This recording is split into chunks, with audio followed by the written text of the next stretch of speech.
I came across this strange object in one of my 2010 cases where I picked up a lot of good stuff, and I couldn't remember when I first looked at it what it was all about. Can you?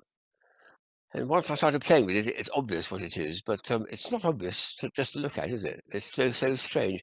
The idea is you clip it like that, and you've got a very well-known coat hanger, jacket hanger, dress hanger, clothes hanger.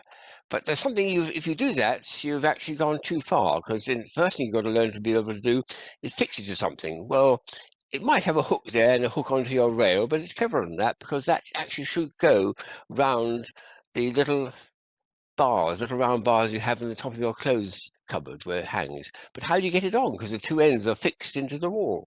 I've got a pipe here just to show the effect. This is actually used for Lenz's law because it's one of those copper pipes. But imagine that's with the two ends, and you somehow got to get this onto it, and you can't use hooks. There's something I'd forgotten, which is that you squeeze it like that. Can you see that? You squeeze that, and that opens up, and then that allows to push on. That's very clever.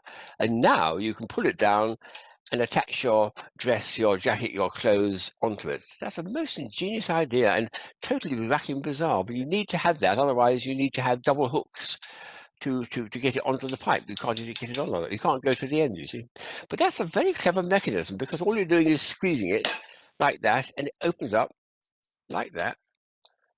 And there's quite a strong spring inside there to hold it like that. And once it's in that, you do a flip like that, and you're ready to use it as a clothes hanger. Well, what an extraordinary elaborate thing. It has to go into my file on folding hangers, I suppose, but it's too good for that. So that's one bizarre thing I come across. There's another one which is meant to be a proper tool to aid if you drop something in the water or you can't reach it down a drain or something. It's got a very, very strong neodymium magnet on it, and it's telescopic. And it fits into your jacket, provided you haven't got credit cards there, with a nice clip there. There's a clip there which fits onto the jacket like that. So useful. But look at the strength of the thing. This is a can of soup, and with the greatest of ease, it picks it up, holds it. It won't drop it. You could shake it around a fair amount before it fell away. So now I can put it all the way out to there. Goodness me, look at that. But more play value I discovered was going into my kitchen drawer and putting it in the drawer, and out came knives. Like that. Except that if you put it like that, which is a bit of fun, I discovered, you start treating it as a propeller blade. Wow.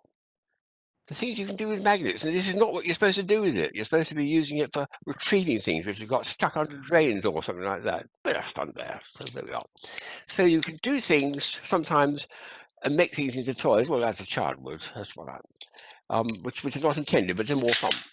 The last one is definitely an intended toy, and I haven't got any variations to it. It's something that I came across in 1982, I think it was, or 81, the first or second year of the Nuremberg Toy Fair, with a little dapper German, very, very smartly dressed, but very short, about 1'5" tall, standing all day long with one of these in his hand. It's elasticated. There's elastic bands there. The ball is fixed in the middle, so it won't move away. As you release it, it shoots across and wiggles like that. What you're supposed to do is push it across there, and as it reaches the palm of the hand, quickly grasp it, and then release and let it go, and go and quickly grasp with that hand. So something like this. Ooh, can't do it. There we are.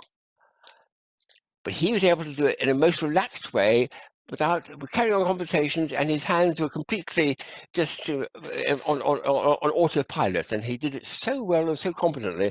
I bought a set on the last day of the fair and played with it. I've still got the original version. It's nice to see this is actually now made, mass-produced, and it's got a proper marketing to it, because it's such a lovely idea. Just catchball, they call it. I think there's a British company that does it. But that's the idea, and if you get better at it, you don't need to move your hand or forward to catch it. You'll actually reach into the hand. So a very, very clever German toy from, I saw it on its first year that it was launched, about 1982, I think it was, at Nuremberg. And it's nice to see it back again.